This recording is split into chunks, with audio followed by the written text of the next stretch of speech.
Welcome to The Source, where we combine the headlines with in-depth conversations with the newsmakers themselves. I'm Pinky Webb. Today on the program, President Rodrigo Duterte bears his health condition in a televised speech with one of his illnesses nearing stage 1 cancer. And citing his medical reasons, the president wants PhilHealth chief Ricardo Morales to quit his post as allegations of corruption continue to hound the agency. Also, after the twin blasts that rocked Sulu, top military and police officials recommend to place Sulu or Jolo under martial law. Presidential spokesperson Harry Roque joins us live.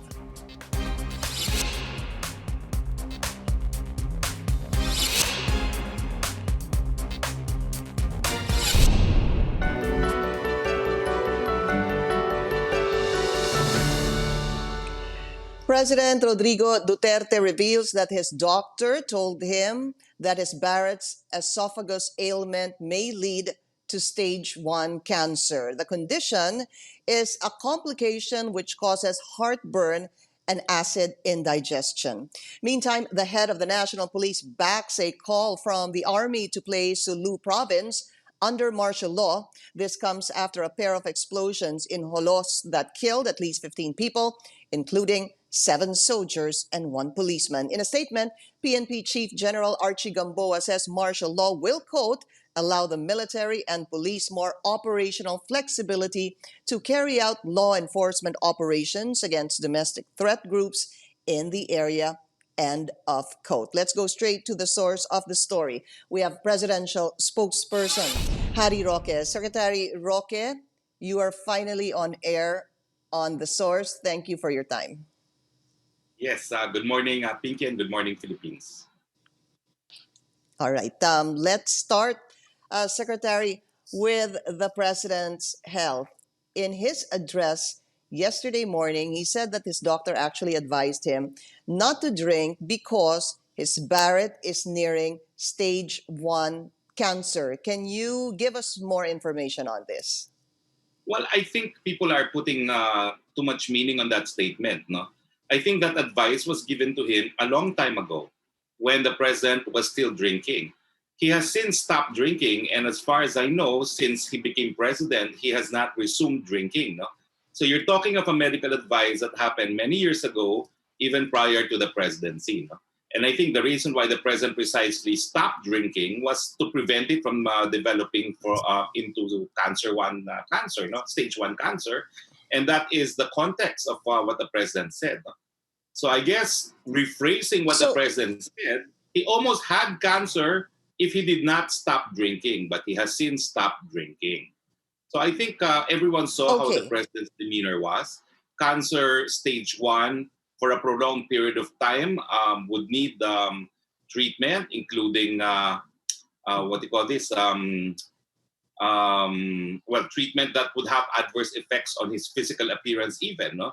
So I think people should appreciate and base their perception on the people's health as they saw him, no? Every week, and the latest being last Tuesday, no? The president, Pinky, is a lawyer. He knows what the Constitution provides. In case he has a serious illness, he would have to divulge his medical condition to the public. And I assure everyone that as officers of the court, the president and I will divulge any serious illness to the public pursuant to the Constitution.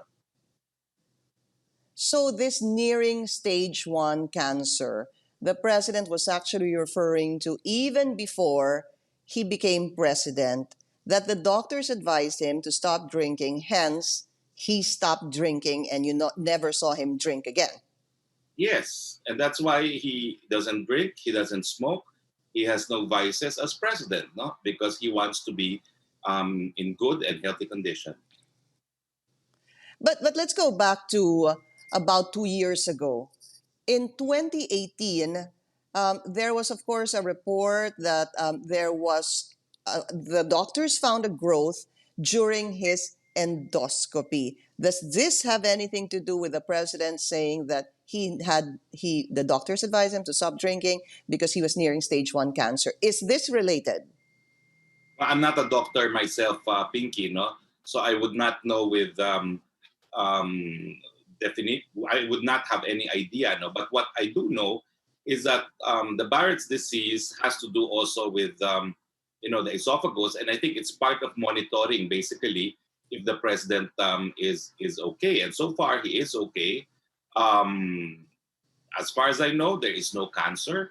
And as I said, if there is cancer and if it is a serious illness, he will be reporting it to the people. But you were presidential spokesperson in 2018, if I'm not mistaken, because you were the one being interviewed during the time when they found a growth during the president's endoscopy. Am I correct, sir? Well, I believe it also came from the president's mouth that he consulted and there was endoscopy.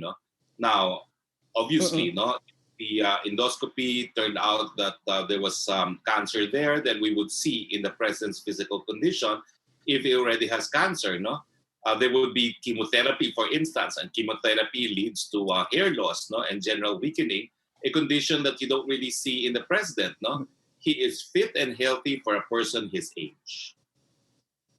So, what was that growth in 2018? Which one? Well, What I'm was really that not growth sure, but found during whatever his it is, endoscopy in 2018? yeah, whatever it is, it could not have been cancerous, no? Because as you see, the condition of the president is he's fine. Mm-mm. Secretary, do you know if at any point, even when he was saying you were saying that this possibly happened before he became president, do you know? Have you asked him if he underwent any kind of treatment for this stage one, nearing stage one cancer? Well, the the words of the president, repeating what the president said is, if you don't stop drinking, it may lead to stage one cancer. He stopped drinking upon doctor's advice, and he is reaping the harvest of heeding medical advice. Pinky. So there is no need. You don't think there is a need for a medical bulletin for now? As I said, no, the lawyer, the president, I am a lawyer myself, the president is a lawyer. We will comply with the constitutional provision. If there is a serious illness, the people will know. He will not hide it. Let me So he does reiterate that not have a the president's serious condition, illness. yes, as far as the president's condition is concerned, medical condition is concerned, take note that it comes from his own mouth. So it's not as if he's trying to hide anything. He's very transparent. He has repeated what his doctors have said, and that is why he has taken a specific course of action, i.e., he stopped drinking. No? When he talked Mm-mm, about his mm-mm. endoscopy, it also came from his own mouth. So I don't think the people should worry about lack of transparency because the president himself will say what his condition is. No? But as of now, there's really no serious condition. And I'd like to say to those who wish the president ill, sorry na lang po kayo because God has given the president.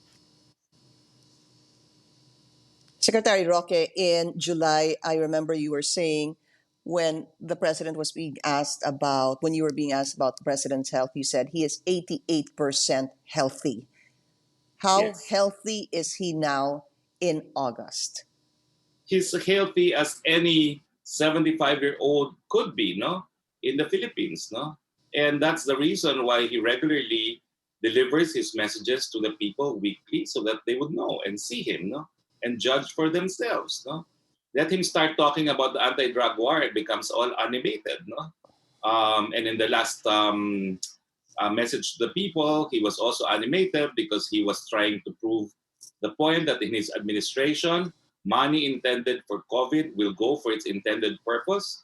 And he has vowed that in the Mhm. 2 remaining years of his term of office, that he will cleanse the ranks of PhilHealth.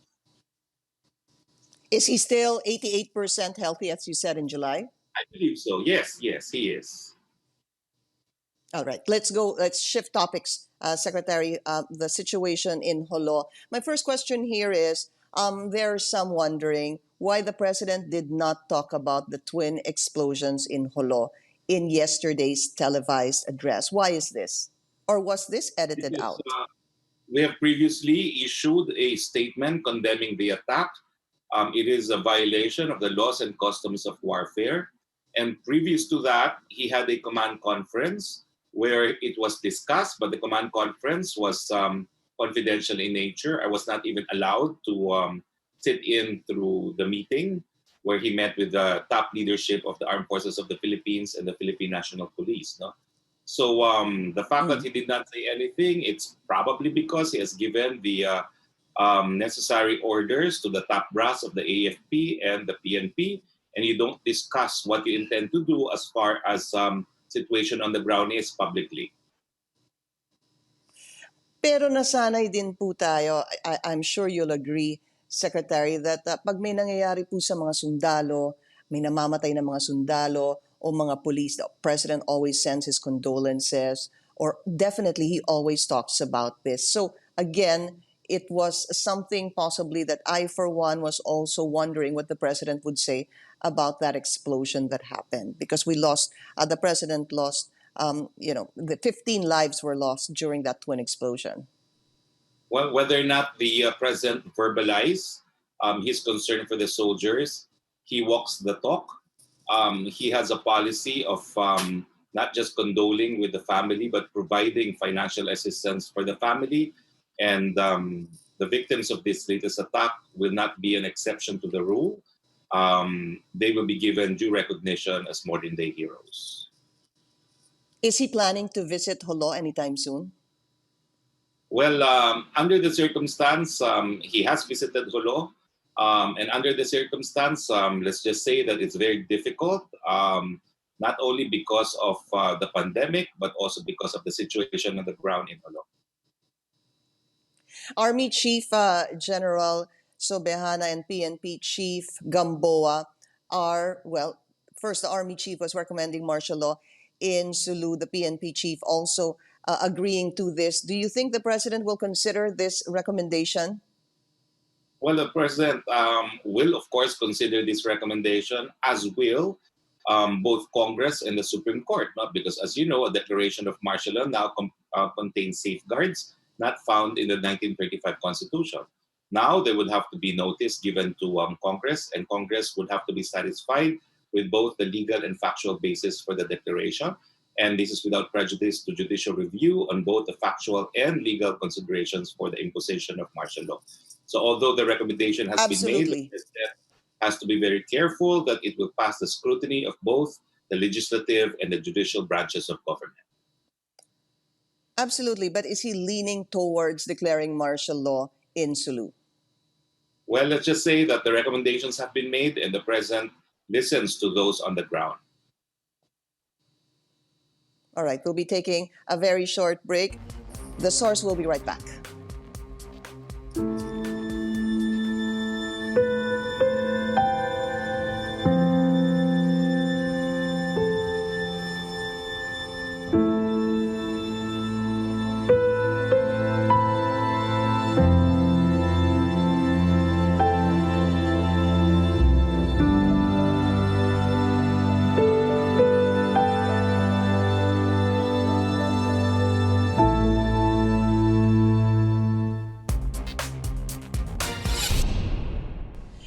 You're watching The Source on CNN Philippines. I'm Pinky Webb. Our guest today, presidential spokesperson Harry Roque. Let's talk about PhilHealth Secretary. Has General Morales tendered his resignation? I have no information yet. But let's talk about what Secretary Guevara actually said. Ang sabi po niya, the President took note last night, which was during your meeting, of Morales' on and off health situation.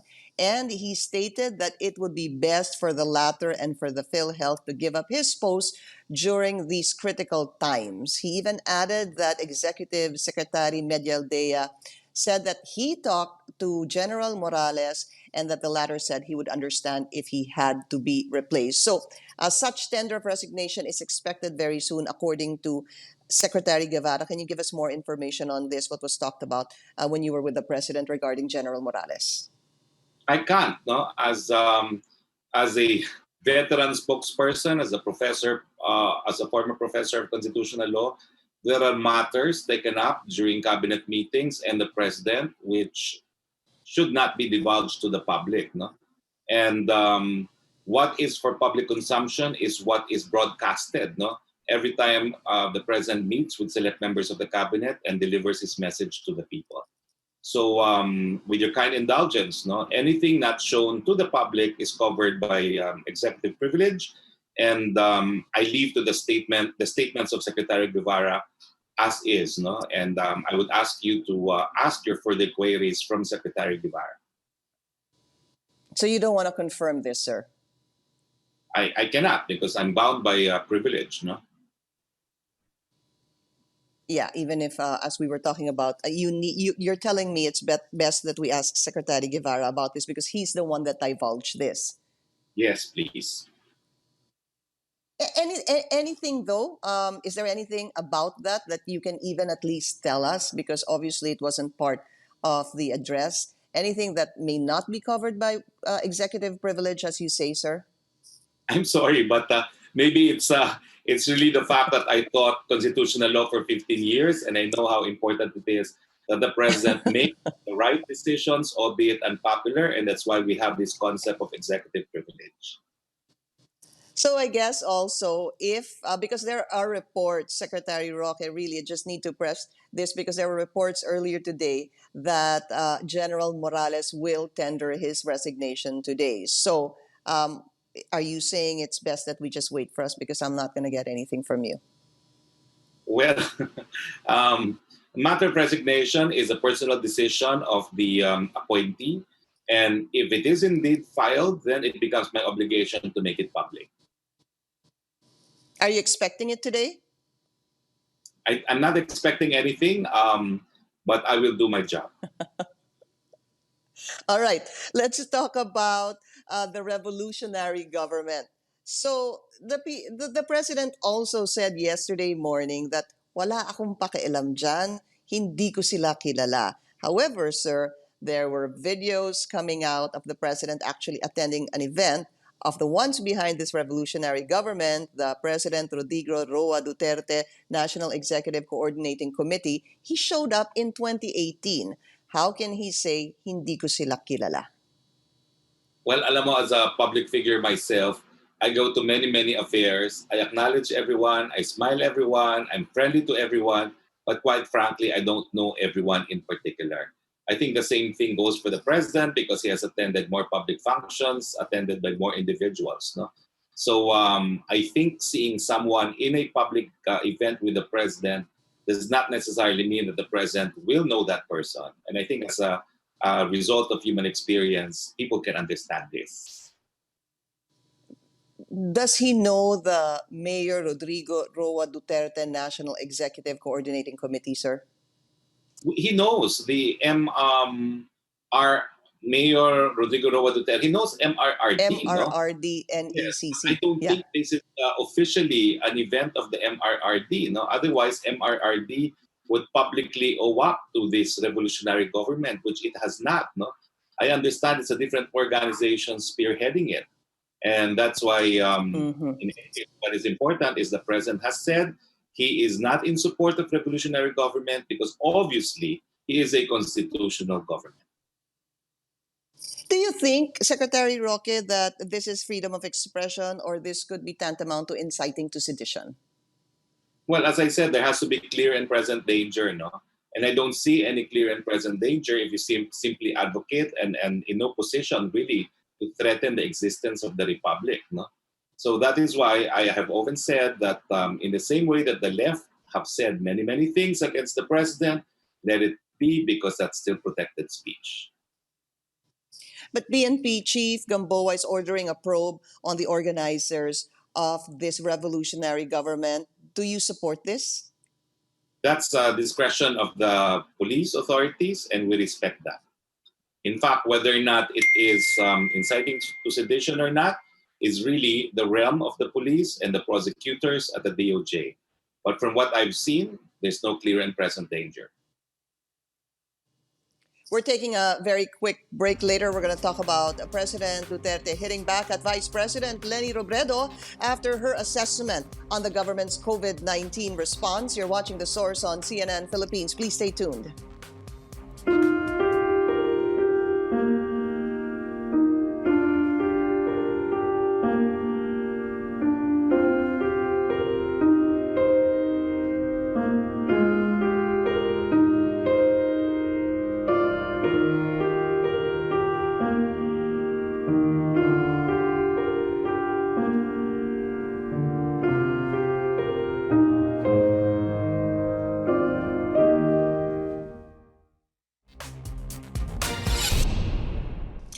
You're watching The Source on CNN Philippines. Our guest today, presidential spokesperson Harry Roque. Secretary, let's talk about the president saying towards the end of his speech yesterday, don't fuel the fire. This is, of course, in reference to the speech made by Vice President Leni Robredo. Can you tell us more about how the president actually viewed that speech and the recommendations of the vice president? That's all that he said about the speech. No, um, times are dire. We're doing the best that we can. Let's set aside politics for the time being. Let's not add fuel to the fire. Actually, sinabi pa niya Secretary Roque, right? He said, do not destroy the government. And do not destroy the government. No, yes. Opo. Where the president has said certain matters, I'm duty bound just to repeat them. Yeah. So, was there anything else that he said about do not destroy the government? Anything about what the vice president he said that he viewed as possibly destroying the government or what the government is doing? That's the entirety of what he said. But putting it in context, the president has said now is not the time for politicking. Now is the time to focus on COVID. When one of his appointed officials dared investigate the vice president for trying to alleviate the suffering of people, the president sacked him and said that everyone is welcome to help. No? So, in the same manner, I guess the president is saying the vice president is welcome to help. He recognizes that she has been helping as far as providing assistance to our people are concerned, but right now set aside politics and continue with helping the people with whatever they could, no, in this very trying time. Just very briefly, Secretary, was there any recommendation that the government viewed as new, or you viewed as new, or that could be adopted by the government in terms of the number of recommendations the vice president suggested? I have written to the vice president in response to her letter, and we have informed her that we have considered everything that she has recommended even prior to receipt of her recommendations. We are adopting the entire nation approach in the IATF, and I can tell you all ideas that could be considered in alleviating the condition of our country on while the pandemic is ongoing has been considered, and we are considering even new approaches as we study best examples that we have worldwide. The nurses continue, Secretary, to ask the government to lift the ban on the nurses going abroad. Is there any talk regarding this or any plan to lift the ban on nurses working abroad? We have clarified that all those with processed papers as of 8 March of 2020 could leave, but all those who do not have their papers yet after 8 March must stay meanwhile. Now, two reasons for this. We're number 22 in the number of COVID cases, and I'm sure that most, if not all, the nurses are leaving for countries which have more number of cases, particularly in the United States, which is number 1. So it's inherent police of power of the president to delay their deployment to uphold the public health. No? And number 2, of course, charity begins at home. We may need their services here. And that is why we have made it attractive for these nurses to stay and work in the Philippines. Okay, so that's it, no? So the ban still stays until now. I do understand, of course, Secretary, that the March 8th, those who finished their contracts by March 8th are the ones allowed to leave, but they were but they're still calling for a total, to lift this total deployment ban. So still, that ban stays, according to Secretary Roque. Thank you, Presidential Spokesperson Harry Roque. As usual, it's my pleasure, and have a good day. You too, Secretary. And thank you for joining us here on The Source. I'm Pinky Webb. You're watching CNN Philippines.